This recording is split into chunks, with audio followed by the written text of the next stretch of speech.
Bismillahirrahmanirrahim. Assalamualaikum warahmatullahi wabarakatuh. Waalaikumsalam warahmatullahi wabarakatuh. Alhamdulillah, ala ni'amillah, salatu wassalamu ala rasulillah, sayyidina wa maulana Muhammad ibn Abdillah, wa ala alihi wa sahbihi wa man tabi'ahum bi ihsanin ila yaumil qiyamah, amma ba'du. Bersyukur kita ucapkan kepada Allah Subhanahu wa taala dengan mengucapkan alhamdulillahirabbil alamin, bersalawat kepada Nabi dengan mengucapkan Allahumma sholli ala Muhammad wa ala ali Muhammad. Dan alhamdulillah Bapak Ibu sekalian, pada kesempatan pagi yang berbahagia ini kita bisa bermuajahah atau bersilaturahim. Kami ucapkan ahlan wa sahlan bihudumikum di sekolah kami tercinta SMP Islam Cendekia Cianjur. Ayah bunda sekalian, insya Allah sekitar durasinya 20-25 menit akan disampaikan informasi oleh Pak Indru. Waktu dan tempat kami persilahkan. Bismillahirrahmanirrahim.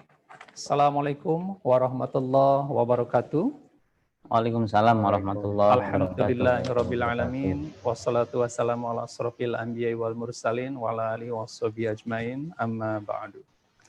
Terima kasih pada Pak Ali yang sudah memberikan kesempatan kepada saya. Sebelumnya saya perkenalkan dulu, nama saya Andri Nasikin, sudah disebutkan tadi oleh Pak Ali. Saya guru bahasa Inggris, mengajar khusus di kelas 3. Tahun ini diamanahkan menjadi wakil kepala sekolah bidang humas. Kebetulan hari ini saya diundang oleh Pak Ali untuk memberikan sedikit informasi, berbagi, sharing. Seandainya nanti ada pertanyaan, boleh ayah bunda untuk menanyakan berbagai hal yang berkaitan dengan SMP Islam Cendekia Cianjur. Baik, ada sedikit informasi yang akan saya sampaikan.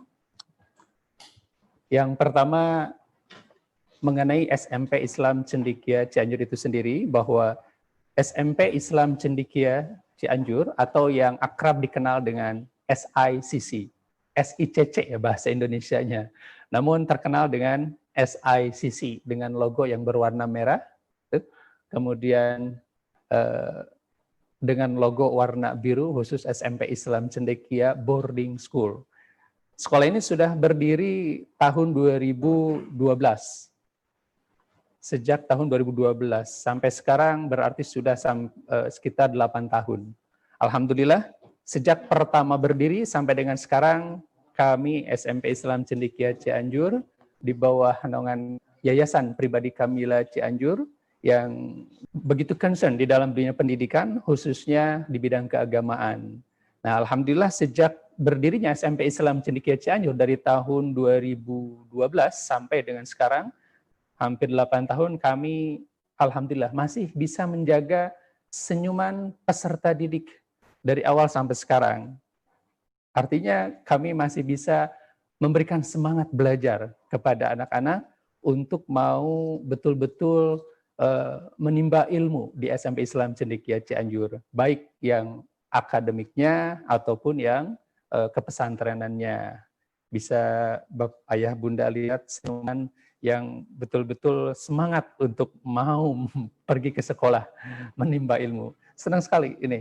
Alhamdulillah, ini salah satu kebanggaan kami. Ini yang paling utama, senyuman anak. Mereka senang belajar di SMP Islam Cendekia Cianjur. Nah, sedikit visi kami, unggul dan terdepan dalam menghasilkan cendekiawan muslim yang religius, kreatif, produktif, berbudaya lingkungan, serta hidup sehat. Ini religius ini kami kedepankan sesuai dengan apa yang sudah ada di dalam konstitusi nasional, perundang-undangan Indonesia, di mana tujuan utama pendidikan adalah meningkatnya keimanan dan ketakwaan, menguatnya keimanan dan ketakwaan. Teringat seorang ulama mengatakan bahwa pendidikan itu adalah penyemaian dan penanaman akhlak, takdim, gitu, dalam rangka mencontoh utusan Nabi Muhammad SAW sehingga menjadi manusia yang sempurna. Itulah tujuan kami religius. Bagaimana visi Nabi Muhammad, liutamima makarimal akhlak, menyempurnakan akhlak. Nah, salah satu misinya yaitu dengan baca, membacakan. Dalam hal ini pendidikan. Disinilah tugas kami untuk mencoba memberikan penerangan kepada anak-anak melalui proses penyelenggaraan pendidikan yang diselenggarakan oleh SMP Islam Cendekia Cianjur. Itulah visi kami. Nah, berangkat dari visi ini, bagaimana cara mewujudkannya agar tujuan pendidikan, baik di sekolah ataupun ayah bunda, itu bisa tercapai. Maka misi kami yang pertama adalah menciptakan pembelajaran yang efektif. Bagaimana pembelajaran bisa dilaksanakan seefektif mungkin, baik dari gurunya ataupun dari siswanya, kemudian pembagian waktunya, baik waktu di asrama, kegiatan-kegiatan di asrama, ataupun kegiatan di sekolah, pembelajaran di sekolah. Nah, nanti akan sedikit saya gambarkan mengenai kegiatan tersebut. Nah, kemudian yang kedua, menyeimbangkan pembelajaran Islam dan sains. Ini concern sekali dengan bahwa Islam itu bersih. Oleh karena itu, bagaimana cara menyeimbangkan keagamaan, khusus ini Islam dengan sains. Itulah keunggulan kami, keunggulan di SMP Islam Cendekia Cianjur. Nah, kemudian yang berikutnya adalah menanamkan akhlakul karimah. Ini yang paling penting. Ini yang paling penting dari sekian banyak. Karena sebagaimana kita ketahui bahwa pendidikan itu bukan hanya membuat orang dari tidak tahu menjadi tahu, dari tidak bisa menjadi bisa, dari yang tidak baik menjadi baik, tapi juga bagaimana mengantarkan anak itu menuju kedewasaannya, sehingga mereka bisa memilih dan memilah mana yang baik dan mana yang buruk, mana yang harus ditingkatkan dan mana yang harus dipertahankan. Itulah tujuan SMP Islam Cianjur, selain dari sisi intelektualitasnya, profesionalitasnya, tapi juga akhlakul karimah. Bagaimana mereka bisa bersikap dengan baik, baik sesama teman, sesama kepada gurunya, terutama kepada ayah bunda ketika nanti pulang ke rumah masing-masing gitu. Jadi membawa kebiasaan yang baik, minimal akhlak sikapnya gitu. Selain intelektualitasnya. Nah, kemudian misi kami yang berikutnya adalah mengembangkan kecerdasan dan keterampilan, khususnya di bidang teknologi. Nah, kami berusaha sekeras mungkin bagaimana agar anak tidak ketinggalan dengan perubahan zaman yang sekarang ini serba cepat. Misalnya berbagai model pembelajaran kami upayakan untuk anak supaya tidak bosan di dalam melaksanakan proses pembelajarannya di SMP Islam Cendekia Cianjur yang sekarang ini notabene online terus ya, online. Gitu. Nanti akan sedikit saya berikan gambaran mengenai offline dan online yang kita lakukan. Nah, sedikit excellent point kami, Bu. Ini keunggulan kami di bidang sains, kemudian bahasa, kemudian tahfiz. Nah, untuk sains ini, alhamdulillah beberapa waktu lalu kami sudah mendapatkan para peserta didik melalui bimbingan para gurunya di bidang bina prestasi beberapa piala atau penghargaan karena karya yang sudah diciptakan oleh para peserta didik itu melalui bimbingan gurunya, yakni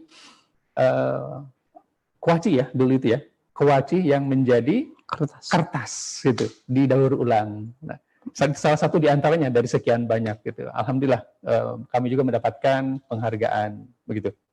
Nah, kemudian di bahasanya ada bahasa Inggris, bahasa Arab, itu kami coba terapkan dalam kehidupan sehari-hari, dalam kegiatan sehari-hari.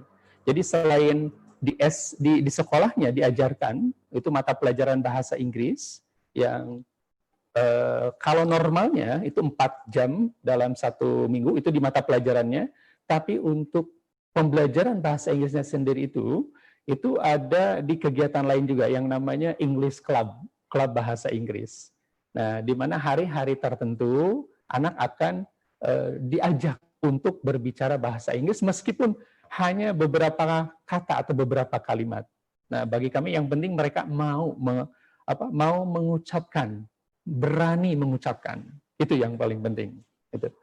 Nah, kemudian bahasa Arab juga itu di pesantrenan itu dilatih terus. Nah, kemudian tahfiz, hafalan-hafalan Quran, beberapa juz, insya Allah 2-3 juz itu kita akan coba terapkan, akan coba bantu anak-anak untuk mampu menghafal melalui ya murojaah yang setiap hari kita lakukan. Nah, kemudian kurikulum yang kita gunakan adalah kurikulum 2013 sesuai dengan apa yang ditentukan oleh pemerintah. Selain itu juga kurikulum kepesantrenan. Gitu. Nah, kemudian metode apa sih yang kita gunakan di cendekia itu? Yang paling utama adalah exemplary approach, itu pendekatan tauladan. Jadi kami menyuruh anak-anak untuk melakukan sesuatu, ya kami terlebih dahulu yang melakukan. Itu misalnya dibangun pagi, kemudian beres-beres, kemudian persiapan ke sekolah, kembali ke sekolah, ke asrama, kemudian di kegiatan di malam hari, gitu. Itu kami berikan contoh terlebih dahulu supaya anak-anak bisa melihat dan membiasakan gitu. Jadi selain teori, itu yang paling penting adalah tauladan, itu ketauladanan. Nah, selain itu juga ada pendekatan berbasis praktek. Jadi kebanyakan itu mata pelajaran itu diberikan secara praktek gitu. Sifatnya 60-70%, bahkan hampir 80% gitu. Teori hanya sedikit gitu. Hanya beberapa penerangan tentang materi yang akan diajarkan, lalu selebihnya anak. Jadi student oriented center. Jadi pembelajarannya difokuskan kepada siswa sehingga siswa bisa meningkatkan kemampuan berpikirnya, critical thinking. Itu yang menjadi tujuan utama, fokus kami di dalam proses pembelajaran untuk setiap mata pelajaran dan pembelajaran di kepesantrenan. Nah, berikutnya adalah ini yang menjadi unggulan kita, model unggulan kita, yaitu project-based learning, pembelajaran berbasis proyek, di mana beberapa karya sudah dimunculkan oleh para peserta didik dengan bantuan bidang bina prestasi. Itu seperti yang tadi saya sebutkan, Kowachi yang menjadi kertas, kemudian alang-alang itu menjadi tinta, gitu. Itu salah satu dari hasil karya anak didik kita. Gitu. Nah, itu sedikit mengenai keunggulan, kemudian kurikulum, dan juga metode pembelajaran. Nah, bagaimana agar tujuan pembelajaran tersebut bisa tercapai? Ya, tentunya ditunjang dengan fasilitas yang memadai. Bagaimanapun anak ketika dalam melaksanakan proses pembelajaran, mereka harus nyaman. Bagaimana mereka nyaman? Senyaman mungkin. Nah, oleh karena itu, kami SMP Islam Cendekia Cianjur dengan yayasan terus berusaha bagaimana agar anak bisa nyaman.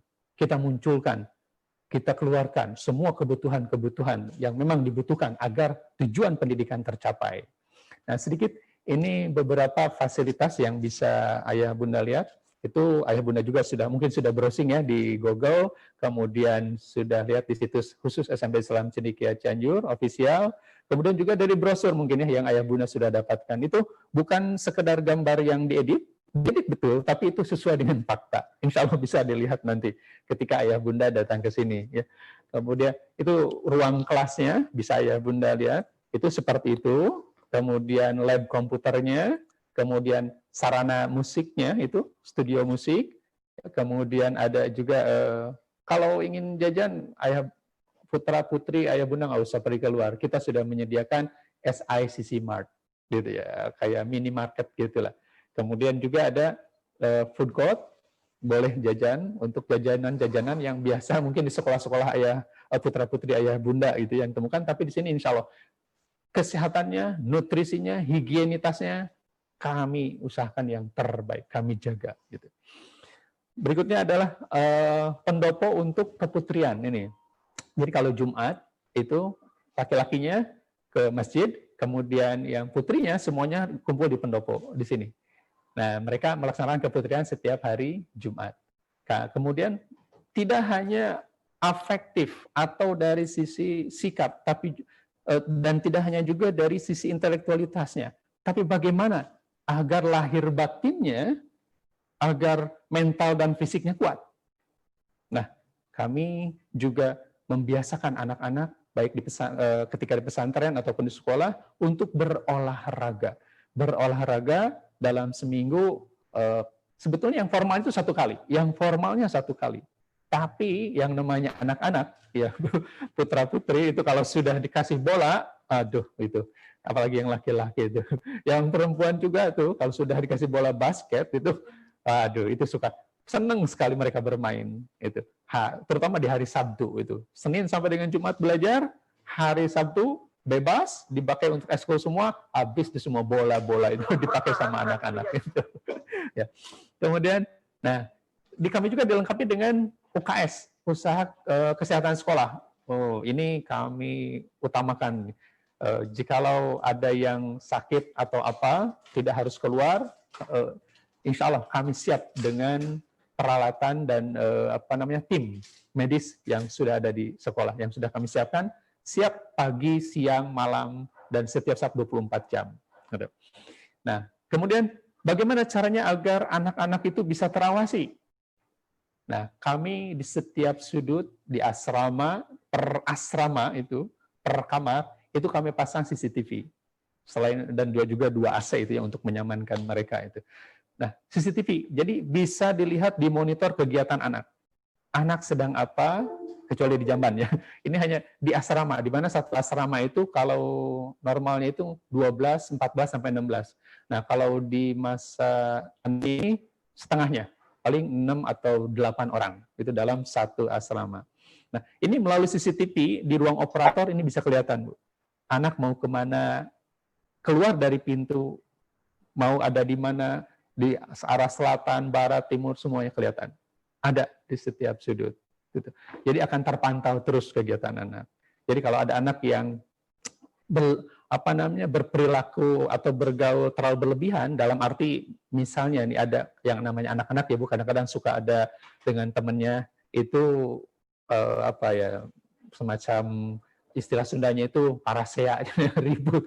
Nah, itu bisa kelihatan Bu dari CCTV. Nah, pengawas di sana, wali asrama di sana langsung menuju ke sana untuk mengetahui ada apa gitu. Nah, kami lihat dulu memang bercanda ataukah serius. Nah, itu kami pelajari dulu juga. Kami pahami dulu perilaku mereka. Gitu. Pokoknya terpantau terus apa yang dilakukan oleh anak.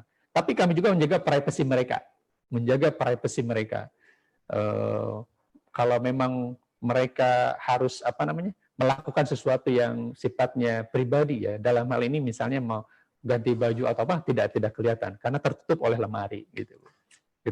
Nah, kemudian sarana masjid ini sebagai pusat utama pembelajaran, bahkan akademik pun itu kebanyakan di sana, di masjid juga, gitu. Selain kepesantrenan. Nah, itu sedikit fasilitas untuk mendukung proses pembelajaran anak-anak di SMP Islam Cendekia Cianjur.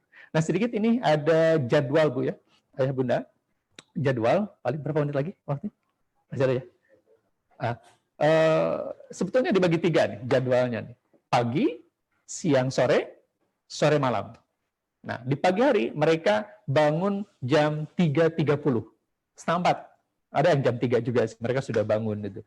Sampai dengan jam 4.30 mereka bangun, kemudian qiyamul lail, salat tahajud di dalam asrama, kemudian baca Quran sambil menunggu salat subuh. Nah, jam 4.30 sampai 6.30 mereka salat subuh, kajian Islam, kemudian salat sunat duha. Jamnya mungkin ditentukan disesuaikan dengan jam salat yang sekarang itu jadwal salat gitu.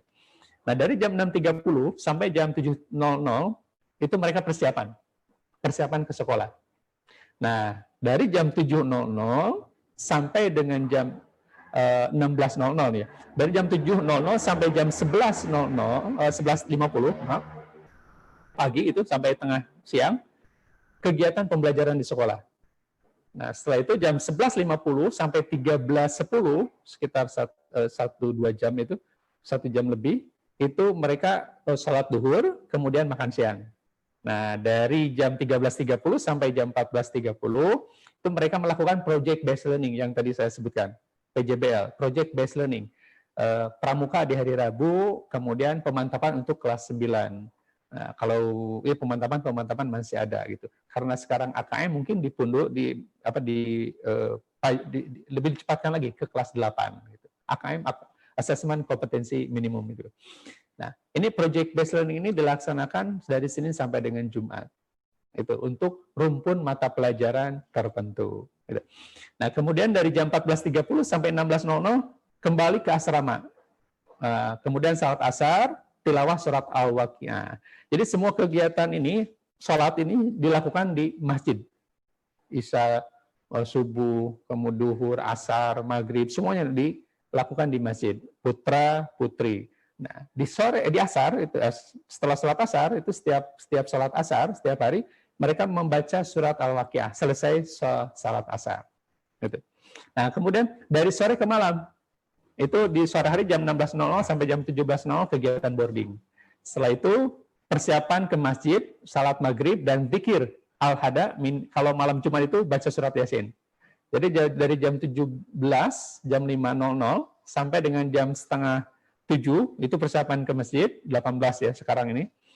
Nah, dari jam 18.00 sebetulnya nih yang sekarang ini sampai dengan jam 19.45 itu makan malam dan salat Isya. Nah, setelah itu jam 19.45 setelah salat Isya mereka kembali ke asrama sampai dengan jam 9.00 lah.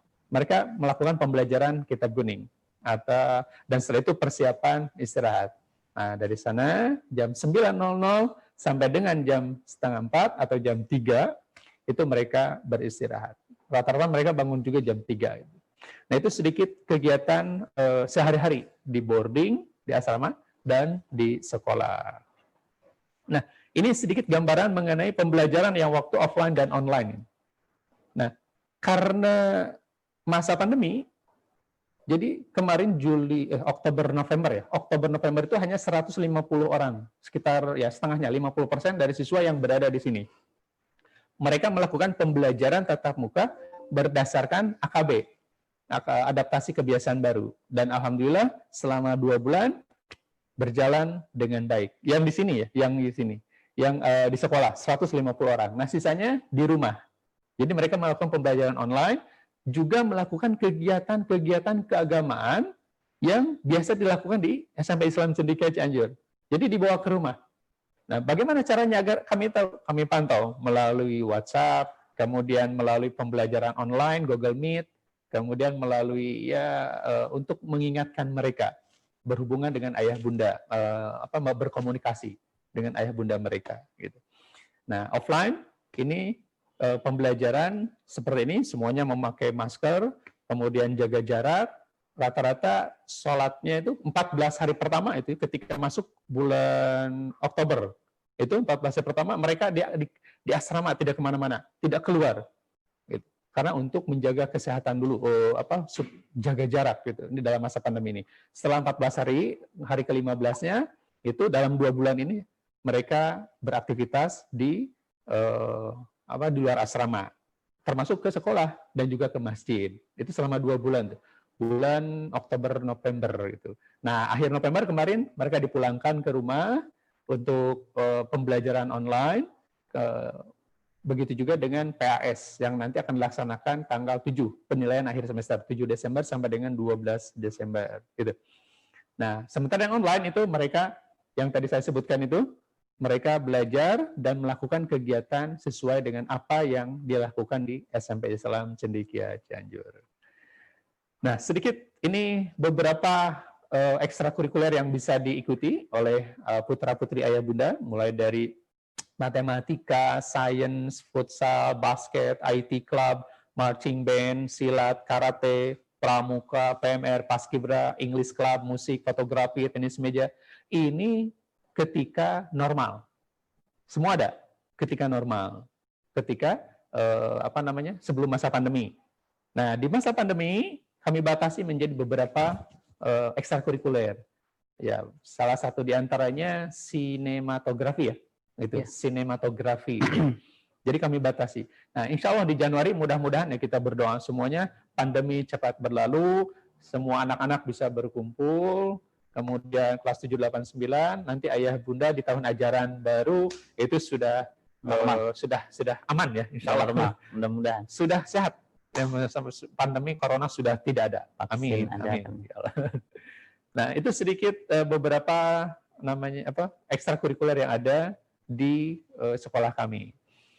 Alhamdulillah, mulai dari awal sampai dengan akhir, proses pembelajaran, baik yang dilakukan oleh peserta didik, kami juga melakukan pembelajaran sebagai guru, mencoba memberikan yang terbaik untuk anak, membimbing anak, mengarahkan, akhirnya beberapa prestasi, ya nggak terlalu banyak, sudah kecamatan, kabupaten, nasional, provinsi, nasional, internasional, sudah kami dapatkan. Alhamdulillah. Ini salah satu moto kami nih, Bu. Morality and intellectual integrity. Morality, moral, intelektual. Jadi integritas antara intelektual dan moralitas. Jadi tidak hanya intelektualitas yang kami berikan, tanamkan kepada anak, tapi juga akhlak, moral. Bagaimana mereka bisa menjadi seorang cendekiawan muslim yang religius, produktif, dan kreatif. Oleh karena itu, morality and intellectual integrity. Mungkin itu sedikit dari saya mengenai SMP Islam Cendekia Cianjur. Nanti kalau ada yang bertanya, ayah bunda penasaran seperti yang tadi Pak Ali katakan, Desember itu boleh bisa ya? Sudah boleh bisa ke sini ya? Sudah bisa masuk. Bisa boleh. Nanti bisa kita bersilaturahmi. Terima kasih. Itu saja dari saya. Assalamualaikum warahmatullahi wabarakatuh. Pak Andrew, terima kasih banyak. Saya kira untuk mengefisienkan waktu masih ada waktu sekitar 15 sampai 20 menit ayah bunda.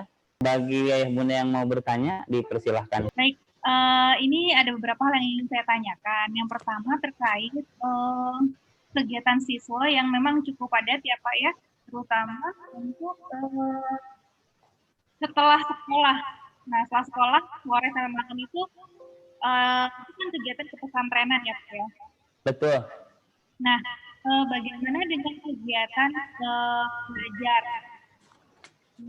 Kadang-kadang kan ada di sekolah ada ulangan atau PR atau bagaimana? Kira-kira mereka kapan itu mengerjakannya, Pak? Gitu. Kemudian yang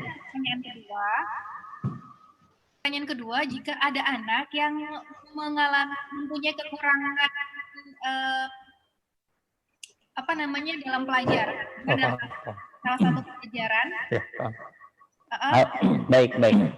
Itu solusinya bagaimana? Apakah ada pembimbing? Kalau kita di luar kan kita bisa kasih les tambahan atau apa? Tapi kan karena ini di pesantren, kira-kira misalnya nih dalam pelajaran matematika dia ada agak kurang. Nah, solusinya gimana gitu? Gitu ya. Baik, bisa ditangkap Bu Bunda. Terima kasih banyak pertanyaannya. Nanti kita tampung dulu ya, barangkali ada orang tua yang lain. Ayah bunda kami persilahkan yang akan memberikan pertanyaan atau menyampaikan masukannya. Bapak Hilman. Assalamualaikum. Ya Pak. Hilman Pak. Silakan Pak. Ini saya mau menanyakan terkait dengan jadwal pembelajaran kitab kuning dan persiapan istirahat, Pak. Untuk pembelajaran kitab kuning sendiri bisa diinformasikan, Pak, kitab kuning yang dipelajari oleh siswa-siswi di sana. Baik, untuk pelajaran kitabnya? Iya, Pak. Marah dulu Bunda ya. Ayah Bunda kita jawab dulu sebentar ya. Untuk pertanyaan yang pertama dan kedua, kami persilakan Pak Andrew untuk bisa menjawab yang tadi. Insya Allah. Yang pertama tadi ibunya Bunda Fabian ya? Fabian ya. Bunda Fabian Akso, silakan. Terkait jadwal belajar Bu ya. Kalau dilihat dari jadwal yang tadi kami share, tampaknya padat sekali ya Bu ya. Sangat padat sekali ya. Dari mulai bangun pagi sampai dengan tidur kembali. Sehingga ketika anak sudah belajar di pagi hari, itu kira-kira kapan lagi belajarnya ya? Belajar mata pelajaran yang di pagi hari. Sementara di siang hari, di sore hari, kemudian di malam hari itu kegiatan kepesantrenan. So itu lelah tidur gitu ya. Nah, oleh karena itu kami tadi menyebutkan pembelajaran efektif. Bagaimana seefektif mungkin gitu biar kepesantrenan dan akademik itu pembelajaran berjalan seiringan tanpa ada yang dikurangi. Nah, lalu bagaimana kalau belajarnya nih anak-anak nih? Kami menggunakan kami menggunakan semacam mastery learning ya, Bu. Pembelajaran berbasis tuntas, pembelajaran tuntas. Guru-guru sebelum mereka mengajarkan materinya kepada anak-anak, itu mereka pilah-pilah dulu KIKD, kompetensi inti dan kompetensi dasar yang sudah ditentukan oleh pemerintah, itu tidak semua kami berikan. Buku pun tidak semua kami berikan, Bu. Kami pilah-pilah. Ini mana yang sekiranya, bukan ya kami semua penting lah, semua mata pelajaran penting.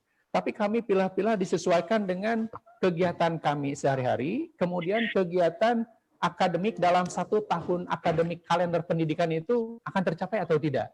Nah, jadi dari sekian banyak KIKD, itu beberapa dipotong, terlebih lagi masa pandemi sekarang, itu kami potong tanpa mengurangi esensi dari KIKD itu sendiri, yang paling penting gitu. Nah, lalu bagaimana? Anak belajarnya kapan? Nah, itu bisa dilakukan oleh anak ketika memang di siang hari mereka tidak tidur siang ya Bu ya, misalnya ada di hari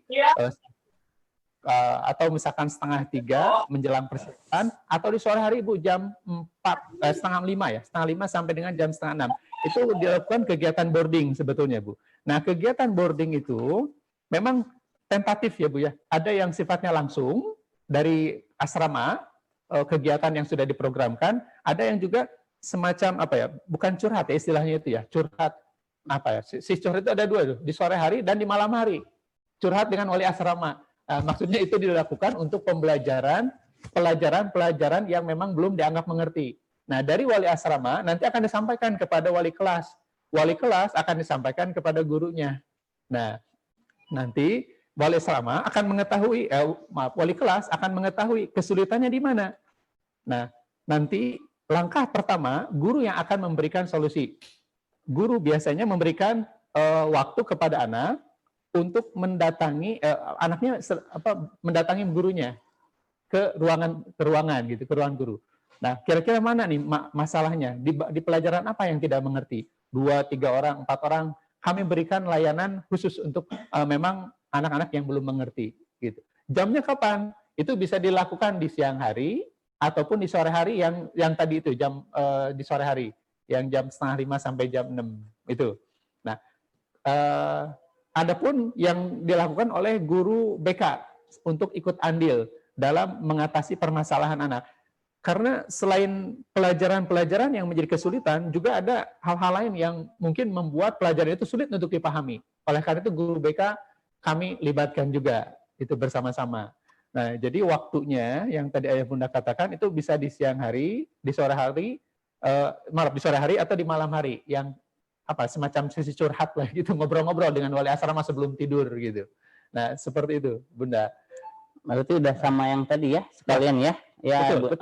Udah dua-duanya ya. Ada ya, tadi ya. Udah dua-duanya terkait itu, penanganan bagaimana kekurangan belajar ya, Bunda ya. Betul. Seperti itu untuk penanganan yang mungkin bisa kita fasilitasi ya utamanya. Betul. Dan maaf, satu lagi di hari Sabtu itu kan ekstrakurikuler ya, Bu ya. Khusus ya, ekstrakurikuler. Nah, anak yang tidak mengikuti ekstrakurikuler kan ada yang mengikutinya cuma 1, ada yang mengikutinya cuma 2, ya, ada yang 3 bahkan itu. Nah, yang cuma 1 itu anak bisa melakukan di hari Sabtunya, Bu, dengan guru yang bersangkutan. Jadi lebih banyak lagi waktunya di sana. Gitu. Ya, itu aja. Baik, terima kasih. Ayah Bunda, itu tadi yang sudah disampaikan. Untuk yang Pak Hilman, pertama untuk pembelajaran kitab kuning. Pertama itu kita masih diberikan yang dasar. Yang pertama adalah kitab tauhid, itu kita menggunakan tijan daruri yang sangat dasar sekali. Kemudian kita memberikan juga pelajaran fikih, memberikannya dengan kitab Safinah, Safinatun Najah. Kemudian ada bahasa, itu pakai Durusul Lughah yang dasar juga. Kemudian yang keempatnya adalah akhlak. Jadi kita diberikan pembelajaran buat putra-putri kita. Kalau dulu itu akhlakul banin, kalau enggak akhlakul banat. Sekarang kita menggunakan Taisirul Halak ya. Jadi itu kitab-kitab yang memang kitab-kitab yang diberikan pembelajaran kepada putra-putri kita di asrama. Seperti itu. Jadi 4 itu memang sangat dasar sekali. Kemudian tambahannya adalah tahfidz. Jadi memang ada murojaah Al-Qur'an yang memang itu rutinitas. Jadi bagi putra-putrinya yang memang berminat di tahfidz, kita ada asrama tahfidz difasilitasi gitu. Jadi khusus nanti ditangani oleh orang ustadz-ustadz yang hufad, khusus menerima hafalan-hafalan putra-putri atau santriawan dan santriawati. Kemudian ada lagi untuk siswa-siswi kita itu kan masuknya di asrama Ayah Bunda, jadi boleh dijenguk itu 2 minggu sekali bergantian. Jadi nanti 2 minggu, misalkan minggu pertama dan ketiga itu adalah asrama putra, minggu kedua dan keempat itu asrama putri. Jadi bergantian, tidak berbarengan. Jadi saat nanti tidak dalam jadwal penjemukan, berarti dia ada pesiar keluar sekolah didampingi sama ustadz-ustadznya. Itu seizin dan sepengetahuan orang tuanya masing-masing. Jadi per asrama itu isinya 14, didampingi oleh satu orang asatid atau ustazah. Nah nanti komunikasi orang tua itu untuk melihat perkembangannya, itu sama wali asrama itu ada grup WA yang bisa komunikasi setiap hari. Termasuk ketika hari Minggu bukan saatnya kunjungan, ayah bunda boleh video call gitu ya, boleh video call dengan putra putrinya melalui wali asramanya atau ustadzahnya seperti itu. Itu dari orang tuanya kunjungan ya, terkait dengan kunjungan. Jadi 2 minggu sekali. Kalau untuk pulang sesuai dengan jadwal kita memang 6 bulan sekali. Tapi kalau ada kegiatan-kegiatan yang di luar jadwal, dalam arti ada hal-hal yang tidak perlu tercantum di peraturan, itu diperbolehkan ayah bunda ya. Cuman kalau hari Minggu saat kunjungan datang misalkan jam 7 pagi, itu boleh dibawa keluar jalan-jalan, mau pergi kemana silahkan, nanti jam 17 atau jam 5 itu dikembalikan, diantarkan lagi ke asrama seperti itu. Jadi posisi untuk hari hari Ahad saat kunjungan itu diambil jam 7 atau jam 5 pagi, mungkin kalau sudah komunikasi itu dipersilahkan. Jadi boleh dibawa jalan-jalan. Mohon maaf, ini ada kalau hasil tes online pengumumannya. Untuk pengumuman hasil tes online itu minggu depan, insya Allah hari Sabtu sudah kita umumkan. Jadi hari Sabtu itu ayah bunda akan diberikan informasi terkait dengan pengumumannya. Kita akan ada 2 tempat. Yang pertama di website kita akan diupload, yang kedua ke WA orang tuanya masing-masing. Jadi akan kita kirimkan ke nomor yang sudah tercantum di kami seperti itu. Termasuk informasi apa yang perlu dilakukan sebagai prasyarat setelah dinyatakan lulus gitu ya. Kita tutup dengan baca alhamdulillah bersama-sama. Alhamdulillahirabbil alamin. Subhanakallahumma bihamdika asyhadu an la ilaha illa anta astaghfiruka wa atubu ilaik. Syukran kasiran. Assalamualaikum warahmatullahi wabarakatuh.